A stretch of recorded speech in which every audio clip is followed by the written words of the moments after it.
The South Carolina Football Hall of Fame is more than football. It's making a difference through football. Stay tuned for the Inside Blitz with Levon Kirkland.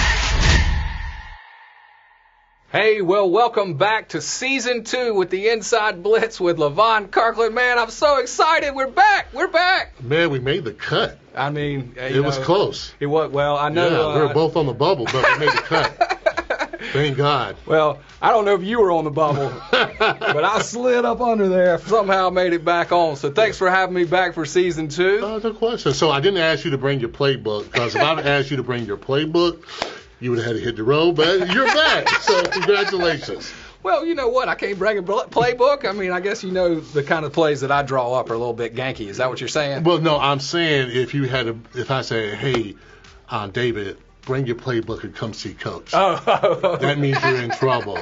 I got you. That's when you're getting the axe. That's when you're getting the axe. When you're about to get cut and, it's like, hey, grab your playbook. I got you. That's a bad day. You're not coming back. You're not coming back. But you're back, though. Well, I am back. I'm glad to see you're back because that's what's really important is the audience. And we're having so much fun. We've got this second season. I tell you, we've got a great lineup of interviews this year. And I'm so excited about the new format that we're here. Thanks to Prominence Media. These guys are awesome. Jeter and Tank have really made it a step up for this podcast to where we can be a national audience. We do want to be a national show. Obviously, we have you in here. Right. You know, Levon, what is it about this season that excites you? Well, I tell you what, I love the upgrades that we do have. You can see my face and your face a little bit better. It's a little bit more, we're not in a witness federal program anymore, so that's good. So we got some lighting, which I'm very excited about. But no, what I'm really excited about is that we're going to be able to educate, empower, and encourage our audience. We're going to have some great guests that have great tips about leadership, great tips about life and how you can really fully pursue it. And also, we had talking points about how we're going to make South Carolina better. Well, I am all about that. You know, South Carolina is such a great state. We have such great people here and so great promise. And to give hope, your lesson of hope, and to help everybody lead to South Carolina, a great future where everybody's college and career ready. Yes. Working together, it's fantastic. And, of course, you know, Levon, you were the 1996, you got selected to the Pro Bowl. Right. How did that feel? Oh, it felt tremendous. I mean, it was a long time coming. We had some great guys, and in the AFC, we had some great linebackers. So for me to be able to get one of those spots, man, it was amazing. Especially, you know, I think about coming from Lamar and how, you know, what a journey it was.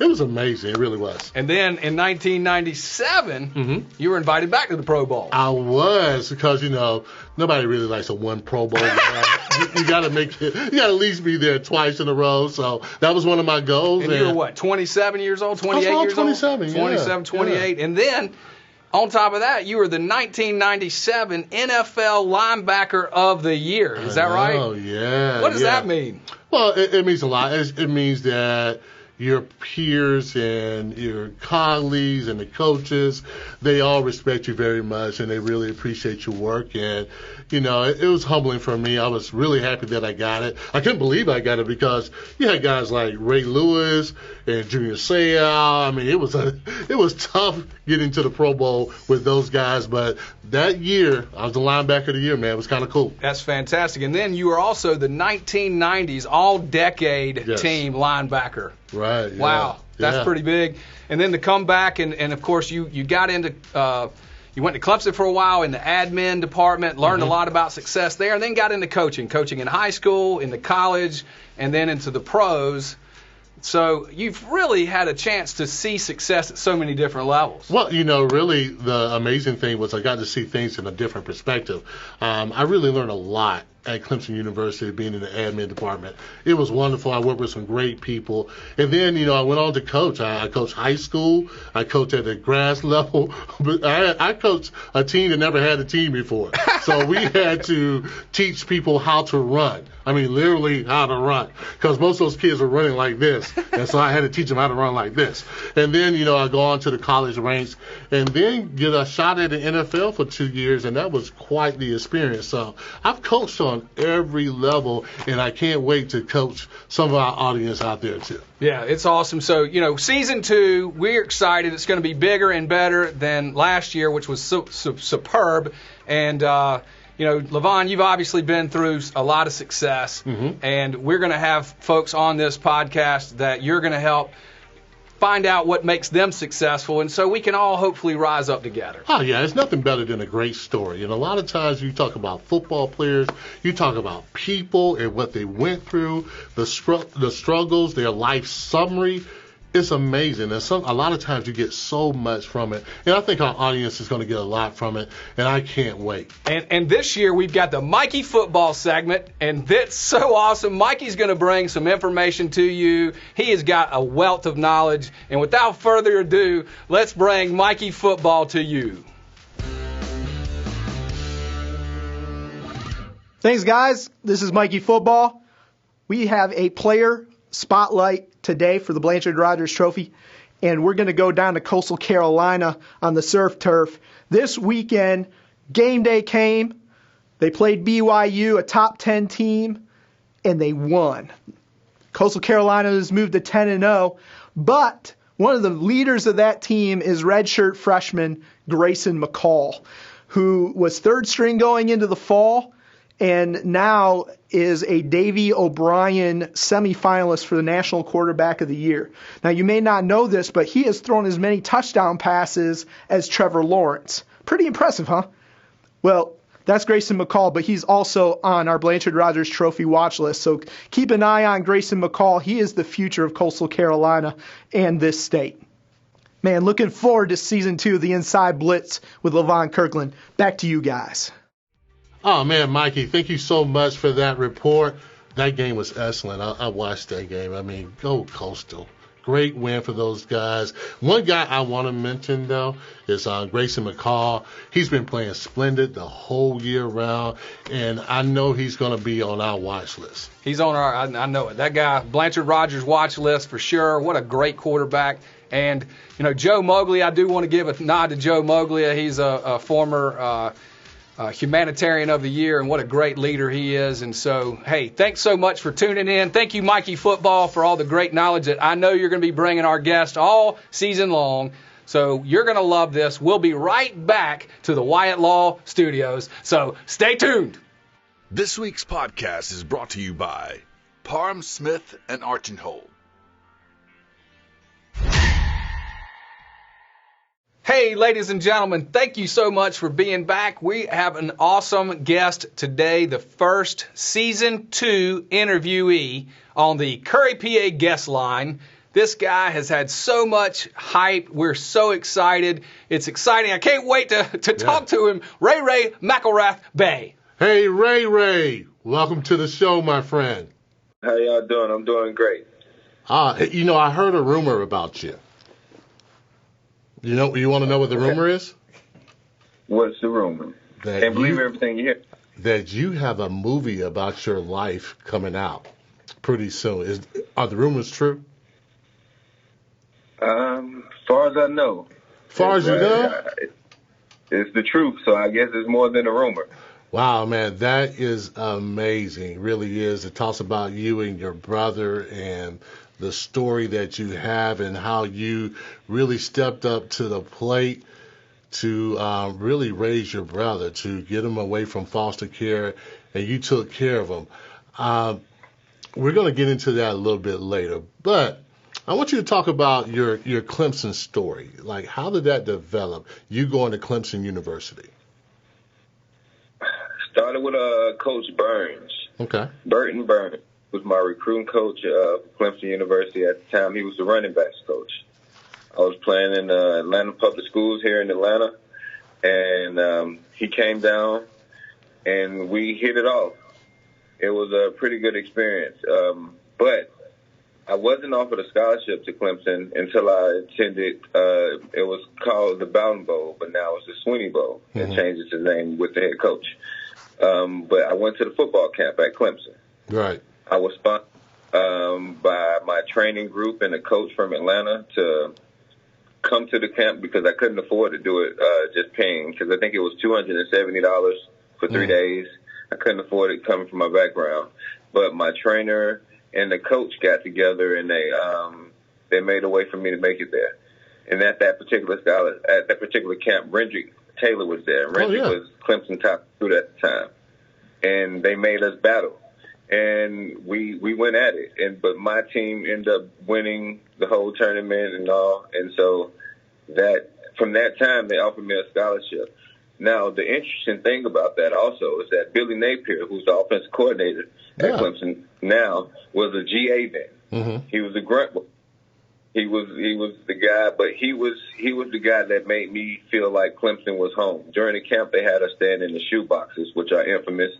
And Coach Napier was there with me at night. He'll go over the plays and go over the things that we'll be doing in the next day. And it made me feel like home, and like Clemson has always been for me. And so that's part of my Clemson story. There's so much more to my Clemson story. I don't think we have time to interview to get into everything, though.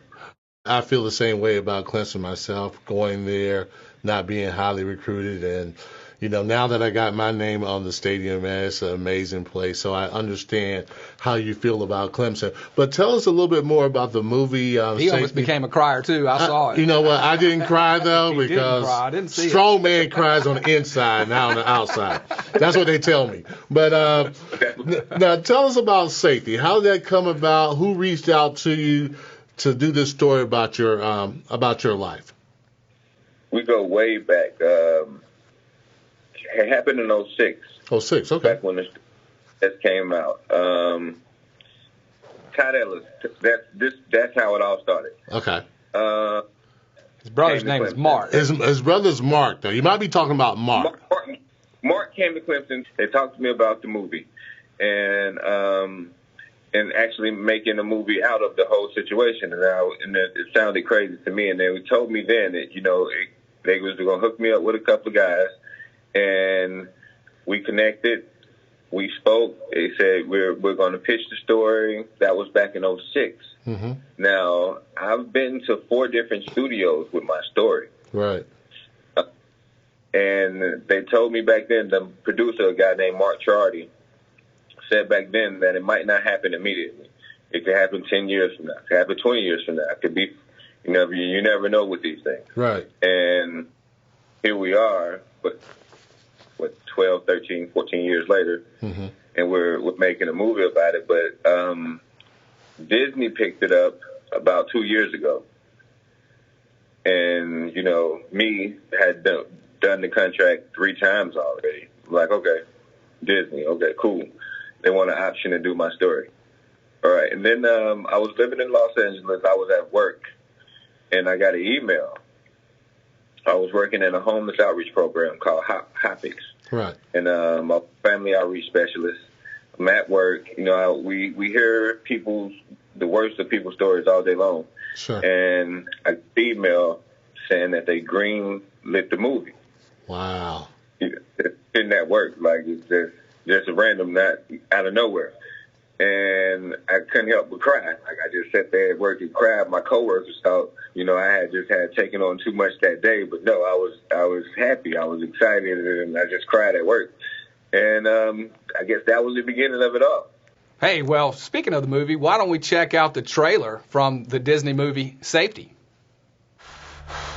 What does sacrifice mean to you? It means being selfless, committed. Now, our tradition here is unlike any other. We're family. Now, Ray, these scholarships are yearly. You perform on the field, you perform in the classroom, and if you don't, they take that all away. Yes, Coach. You can't be satisfied. There's no guaranteed spot on my team. It's my brother. Again. Famar. It's Mama.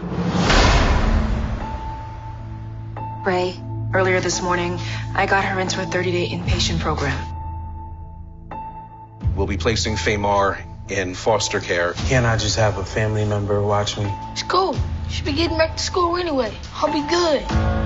Something in me's awakened. Wait. I'll take him. All the naysayers stayed praying that I wouldn't make I it. had to bring my little brother to live with me on campus. Had to look inside, find a motivation. May we build bridges and break limits. Mom's gone. It's just you and me. Trying to make a better way when the day's finished. You don't have to do this on your own. For the future, we winning if they winning. This is our story. I just want to leave a page in it. Why are you helping me? Everyone's family here. This is where you rise. This is where you shine. My brother and I had it kind of tough growing up. History in the making. History in the making. Clemson has given me the opportunity to change my life. Come on. My coaches, my teammates. These men are my brothers too. History in the making. You've been waiting for this your whole life. My favorite part of the trailer is when it's like you said, I will take him, which I thought was a moving part. Could you kind of go back and tell us a little bit more about that time in space when you said, I'll take him? Okay, I was saying that Famar forced it upon me more so than anything. Right. He didn't want to go back to my family situation. They lived in Vegas at a time. They were staying in a weekly hotel. Right. And so it wasn't the best of conditions. And I had been in similar conditions, but I guess I had been used to it. I was accustomed to it for the most part. But he didn't want to go back. He said he would rather go to foster care.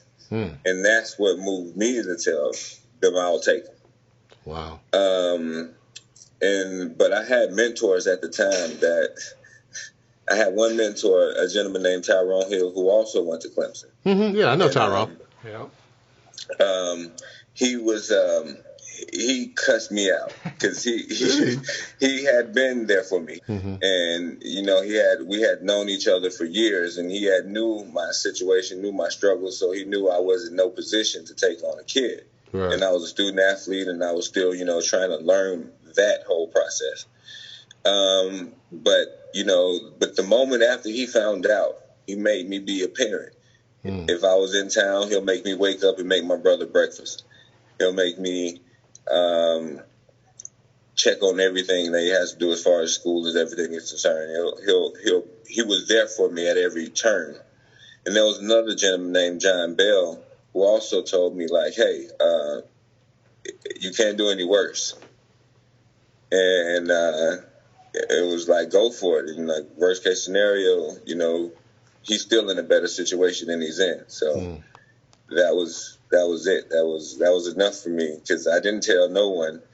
I just kind of did it, and then it happened. I guess everything kind of took off from there. Well, you say you didn't tell anyone? No, I didn't tell anyone. The only person who knew was my roommate at the time. Now, who was your roommate at the time? It went from James Davis to Paul Muse. Okay. And so they both were there. With James, my brother was sleeping on the couch. Same with Paul, because it went from the fall into the summer. Because James went home first semester in the summer. So, but I had my brother there right at the end of the school year.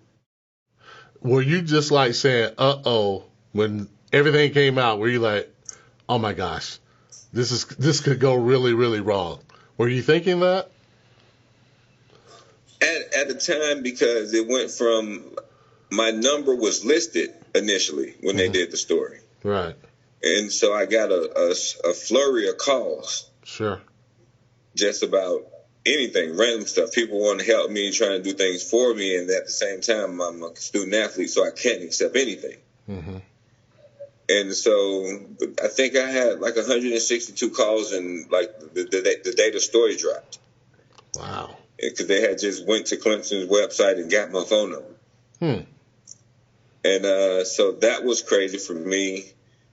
And then I wasn't ready for everything that came out. I wasn't ready for how the rest of the world will react to my story. I guess similar to now. Now, were you surprised that the NCAA kind of said, okay, yeah, we're going to let him take care of his brother? Was that like a shock to you? Because it was kind of a shock to me when I heard about them saying, okay, we can allow him to help his brother out. Well, it was a shock to me, but the first shock for me was that I was big enough to get suspended. Like, I was on their radar enough to get suspended. I'm like, a little old me, why would you go out your way to pick on me? Like, I'm nobody. Like, in my mind, it's not like, but I'm just a regular kid. Like, but that's the part that got me, where I was like, okay, now. So I wasn't so much surprised once it happened, because I had seen the websites. I had saw the stories. Because back then there was a guy, Jim Rome. Rome is Burning was a show. Sure. And he had went off. And then Stephen A. Smith, he did a quick little snippet of how he was calling the NCAA a bunch of hypocrites. There was like, here's a guy trying to do the right thing, and they still come after him. And so I guess I wasn't necessarily too much surprised once the NCAA came back, because I figured once we would have to have this meeting that they were going to do something in my favor, because they came all the way to Clemson to do it. At the South Carolina Football Hall of Fame, we always talk about educating, empowering, and encouraging. And I just wanted to know, what would you like people to get out of your story? I knew my story could change people's minds about different things and could affect people, but not to this magnitude. I've told my story many of times. I've lived my story. And even with, like, to know that, because Clemson, the safety movie, it covers maybe a 4-year period of my life. Mm-hmm. And that's scary to me, to know that Tim thinks that it's going to be the next Rudy movie, and it's for 4 cool years of my life. Like, that's a big movie to kind of live up to. Like, Rudy's a classic. Right. How's your brother doing at this point in time? Is he doing pretty well? Yes. He's at that moment where he's trying to find out what he wants to be in life. And I think with everything that has happened, is kind of thrusting him into a position where he has to decide really fast. He feels rushed now. Oh, okay. When I was his age, I was flying under the radar with my life decisions. Mm-hmm. Like, so what I decided to do, because I had to come to grips with, hey, I'm not going to play professional football. And I don't know, they need to do a class on that for athletes, I think, because there's so much emotion that goes with what you thought you would be doing for your whole life, and then, you're not anymore. That is interesting. That is interesting. So, go on.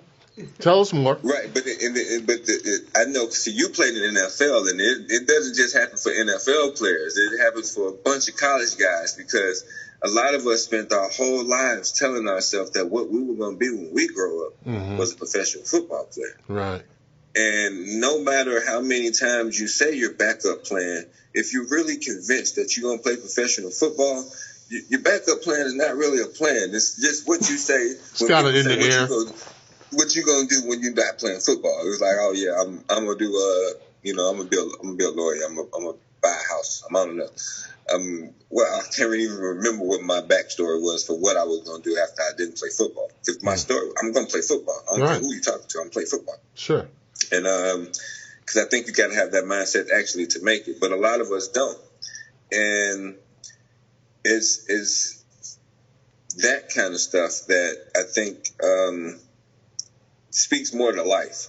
But there's other things that happen in my life where I think would also be much more helpful to the common non-student athlete and just regular people, because it's so many struggles and trials that go beyond just now. Like, because even now, because I tell people, like, there's random people that I'll hit up on the internet and be like, send me your Cash App, and I'm just going to send you some money. And then they ask me, why would I do such a thing? And they're just like, because there were times I was crying in the dark.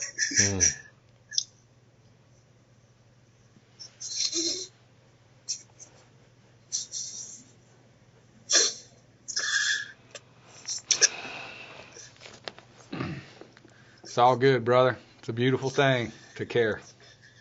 And pass it on. And I pray for moments like this. And yeah, like, this is my moment. So, like, I just want everybody to be happy. And so, yeah. That's kind of, I'm having my moment again. It's perfectly okay. It really is. This is an amazing interview. You know, thinking about it all, it's crazy. Wow. So, but yeah, it's been one of those things. Ray, it was tremendous that you graced us on our show. We really, really, really do appreciate it. And the movie Safety will begin streaming on Disney Plus on December 11th, right? Am I right? Yes, December 11th on Disney Plus. It's a story about you and your brother Famar. It's a beautiful story. I was at Clemson during that time, and I was honored to meet you, and just hearing about it was amazing. So thank you so much for sharing with us. We really appreciate it. Yeah, I appreciate you all having me, and hearing my story and getting it out to other people to hear it. I appreciate that as well. Thank you very much. That's awesome. Thank you, Ray.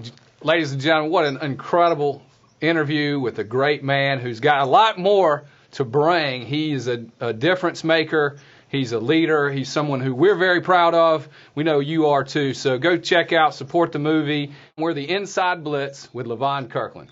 This week's podcast is brought to you by Spinks. All right, so let me lay this new segment on you. Designed to help take South Carolina students to the top 10 in the country in college and career readiness. Levon, you as an administrator at Clemson learned that a lot of folks' problems wasn't that they didn't have the intelligence. I mean, tell us about that. Yeah, it wasn't because they didn't work hard or they didn't desire to do better. It's just that they didn't have the information. So our next segment is basically an informational warehouse where you can get all the information you need. And we call this segment the QuickHits segment. So it's going to be designed to educate, empower, and encourage you in digestible bites that we'll serve up each week. So we hope you like these Quick Hits. Bridge Builder Quick Hits, brought to you by Wyatt Law. All right, Dave, I got a quick hit for you. All right. Hey, what do you think this is? Looks like a football. My man, it is a football. And we got a really good illustration of how this football and education goes together. So okay. I'm about to educate you here. I need it. All right, here we go. So do you think if I put this on the ground, do you think you can stand on it? You can touch it. Let me see that, man. I was born in the morning, and it was early. Yeah. But it wasn't this morning. It wasn't this morning. I don't think I can stand on this, Levon. David, you are absolutely right. If I put this on the ground, you couldn't stand on it alone. Now, thank you, Mikey Football. David, what is this, Pertel? This is a book. This is a book. So if I put this book on the ground, do you think you can stand on it? I do believe I could stand on that. Yes. I think even I could stand on that book, Levon. David, you are smart. So let me hold that football one more time. When we're talking about the Bridge Builder program, we're talking about educating, empowering, and encouraging. And we want to let you know that sports is a great vehicle. It can get you into a lot of places, but you really can't stand on it. It's not a great foundation. But this, my friend, the books, the education, is a great foundation. And you can stand on them forever. Listen, I played football for 11 years in the NFL, but I had to come back to this. And this gave me a great foundation. I tell you what, man, it's fantastic. Education, the Bridge Builder Excellence Program, Quick Hits. Get yourself an education, something that you can stand on. Everyone wants to be a part of something bigger. But not everyone will. Everyone has goals, but not everyone knows where to start. We Are not everyone. are not everyone. Are not everyone. Are not everyone.